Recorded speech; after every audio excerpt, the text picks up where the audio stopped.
প্রতি GB internet 2 টাকা 26 পয়সা থেকে 5 টাকা 28 পয়সায় কিনে 25 থেকে 35 টাকা বিক্রি করছে বাংলাদেশের 3 মোবাইল অপারেটর গ্রামীণফোন, রবি ও বাংলালিংক।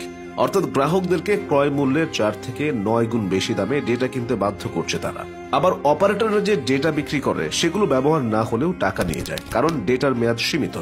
অব্যবহৃত ডেটা শূন্য হয়ে যায় মেয়াদ শেষে।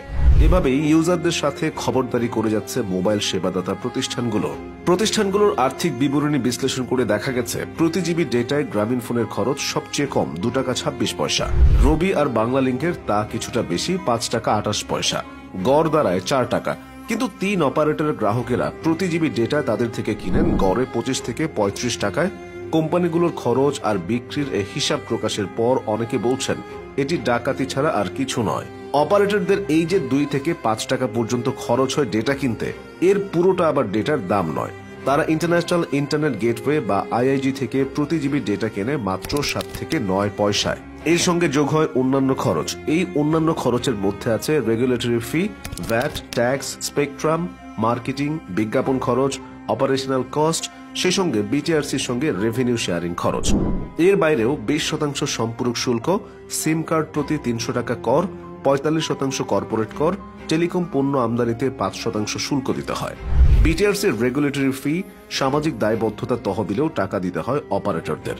তবে এসব খরচের পরও ব্যয়ের তুলনায় কোম্পানিগুলোর আয় অনেক অনেক বেশি। যেমন 2023 সালে গ্রামীণফোনের খরচ ছিল 3,000 কোটি টাকার কিছু বেশি, আয় ছিল 15,000 কোটি টাকার মতো। এই খরচের মধ্যে ডেটার পেছনে ব্যয় ছিল 950 কোটি টাকার মতো, বিপরীতে আয় ছিল 4,500 কোটি টাকার কিছু বেশি। 2,100 কোটি টাকার মতো খরচ করে ভয়েস কল আর মেসেজিং থেকে আয় ছিল 11,000 কোটি টাকা।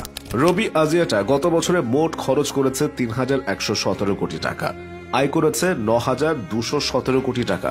এর মধ্যে ডেটা বেচে আয় ছিল 4,000 কোটি টাকার কাছাকাছি। ভয়েস কল ও মেসেজিং এবং অন্যান্য সেবায় আয় 5,500 কোটি টাকার কাছাকাছি।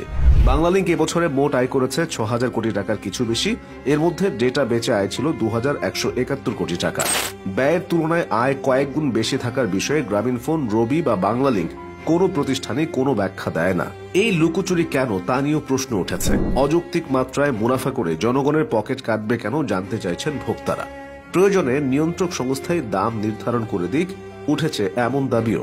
ঢাকা বিশ্ববিদ্যালয়ের তথ্য প্রযুক্তি ইনস্টিটিউটের অধ্যাপক ডক্টর বি.এম. মইনুল হোসেন বলেন, জিনিসগুলোকে আমাদের জবাবদিহিতার আওতায় আনতে হবে। ডাটা সরবরাহে অপারেটররা গ্রাহকের কাছ থেকে মূল্য নিজেদের ব্যয়ের সঙ্গে সঙ্গতি রেখেই গ্রহণ করবে। বিনিয়োগকারীরা ব্যবসা করবেন, কিন্তু সেখানে লুকোচুরি থাকবে কেন? অপারেটরদের ব্যয়ের তথ্য প্রকাশ করতে হবে। নিয়ন্ত্রক সংস্থার কাছে তাদের ব্যয় কত, কিভাবে হয়, বিষয়গুলো পরিষ্কার করতে হবে। প্রয়োজনে নিয়ন্ত্রক সংস্থাই দাম নির্ধারণ করে দেবে। তথ্য প্রযুক্তি বিশেষজ্ঞ ফাহিম মাসরুর বলেন, অপারেটরদের শহর কেন্দ্রিক মনোযোগ বেশি, গ্রামে মনোযোগ নেই বলে গ্রাম এলাকায় 4G সেবা পর্যাপ্ত নয়। ফলে অপারেটরদের প্রচুর ডাটা অব্যবহৃত থাকে। এসব অব্যবহৃত ডাটার অর্থ গ্রাহকদের কাছ থেকে তুলে নেওয়া হয়।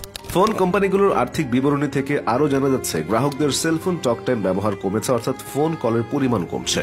ব্যাপক হারে বাড়ছে ইন্টারনেট ব্যবহার করে মেসেঞ্জার, হোয়াটসঅ্যাপে কল করার পরিমাণ, কমেছে SMS এর ব্যবহারও। এই জন্য ভয়েস কল ও SMS থেকে আয় দিনকে দিন কমছে অপারেটরদের। বিপরীতে বেড়ে চলেছে ইন্টারনেট ডেটা বেচে আয়। আর তাই সেখানেই যা খুশি তা করছে কোম্পানিগুলো।